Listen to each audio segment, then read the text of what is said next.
अभी बात की है रोल ऑफ यूथ, यानी आपका role in the current situation, ये मौजू है ना। ये मैंने बात इसलिए की कि मैं चाहता था कि आप और हम एक पेज पे आ जाएं, एक फ्रीक्वेंसी, एक वेवलेंथ पे आ जाएं। ये जो रोल ऑफ यूथ है इन द करंट सिचुएशन, ये बग़ैर अल्लाह के इसकी कोई मंजिल, कोई डायरेक्शन नहीं है।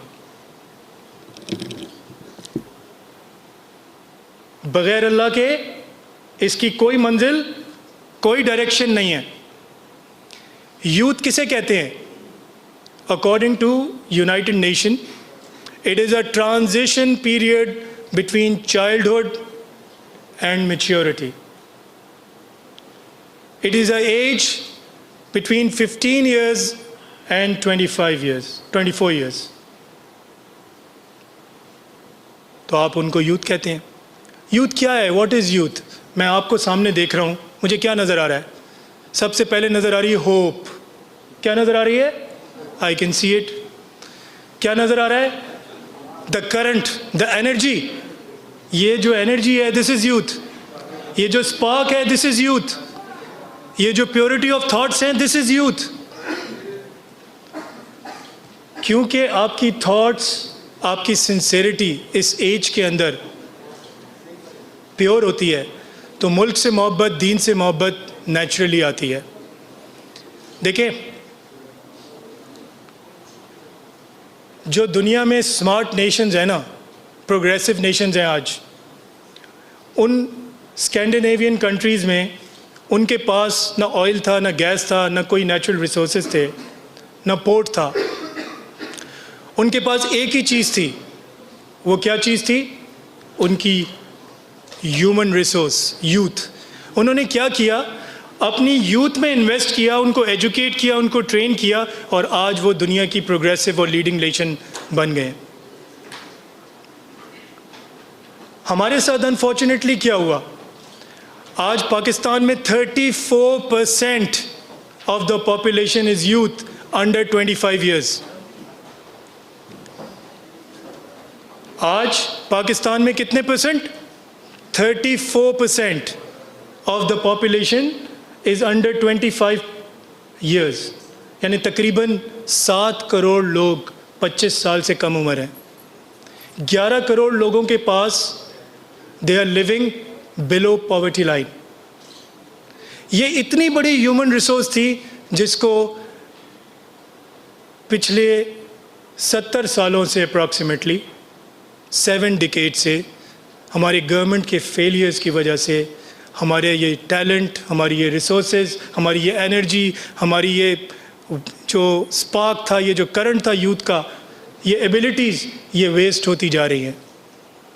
देखिए, मैं सिंबॉलिकली कह रहा हूँ, आपके हाथ में सिंबॉलिकली कह रहा हूँ, कलम और किताब को होना चाहिए, ठीक है? ये लेकर आपके हाथ में वेपन दे दिया गया, ये लेकर आपके हाथ में ड्रग्स पकड़ा दिए गए, आपको अल्कोहलिक बना दिया गया, आपकी डायरेक्शन को डिस्ट्रैक्ट कर दिया गया। आपके मुल्क में जो मेजॉरिटी आपकी जो यूथ की है, वो अपना बचपन ही खो देती है, क्योंकि वो सर्वाइवल के चक्कर में उनको बचपन से ही मेहनत मजदूरी करनी पड़ती है।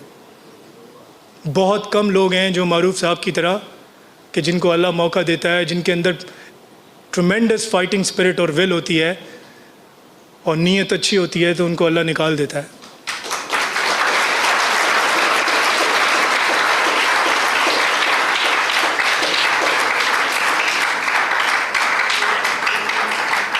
देखें, एक चीज़ और आप ये नोट करें, कहा जाता है the foundation of every state is in the education of its youth.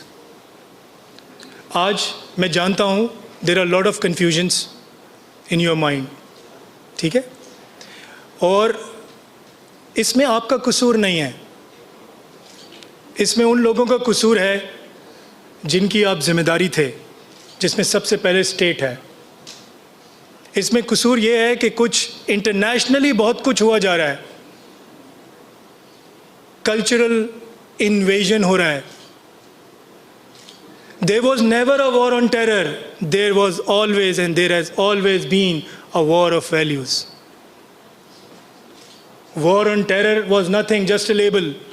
The war actually was the war of values. ये war on terror शुरू होने से पहले मेरी, आपकी, हमारी मुल्क की वैल्यूज़ क्या थी, और war on terror आज एंड हो रहा है तो आज हमारी वैल्यूज़ क्या है. तो ये war of values था. देखें, आपको इसमें फ़िक्रमंद होने की ज़रूरत नहीं है. जो मैंने शुरू में कहा, जिस चीज़ की बात की थी, जो आपका मेरा रब है, उस ईमान को पकड़ लें तो आपको ज़िंदगी में कभी कोई मसला नहीं होगा. ना वैल्यूज़ का मसला होगा, ना डिसीजंस का मसला होगा, ना ज़िंदगी में प्रोग्रेस का मसला होगा. अगर आपको कहीं नाकामी भी होगी तो आप कभी मायूस नहीं होंगे. आपको अल्लाह रास्ता बताएगा, आपको गाइड करेगा, आपके साथ होगा, क्योंकि अल्लाह से ज़्यादा आपका सबसे मुखलिस दोस्त और अल्लाह से ज़्यादा मेरा आपका सबसे बड़ा वेल विशर और कोई नहीं है दुनिया में. आपको मैं इससे पहले कि जो पॉलिटिकल सिचुएशन है उस पे बात करने से पहले 4 चीज़ें आपको कहना चाहता हूँ जिसको आप फोकस कर लें. पहली चीज़, आज ये डिसाइड करें अपने ईमान को कभी इग्नोर नहीं करेंगे. वादा करते हैं? जो पता है कि विच इज़ राइट, उसको कभी इग्नोर नहीं करेंगे. नंबर 2, आपको ये जो फ्रीडम का स्लोगन दिया जा रहा है, ये जो फ्रीडम का कॉन्सेप्ट दिया जा रहा है, इट्स माई लाइफ, ठीक है, आई नीड स्पेस, जैसे चाहो जियो, मेरी मर्ज़ी, I can take care of my self, ठीक है. तो आप याद रखें ये बात कि freedom without discipline is not a freedom. वो आपके करियर को, आपके एम्बिशंस को, आपके ड्रीम्स को, आपके फ्यूचर को एक फेलियर बनाकर पेश कर सकता है. एक्सीडेंट्स करवा सकता है, क्राइम करवा सकता है. नंबर 3,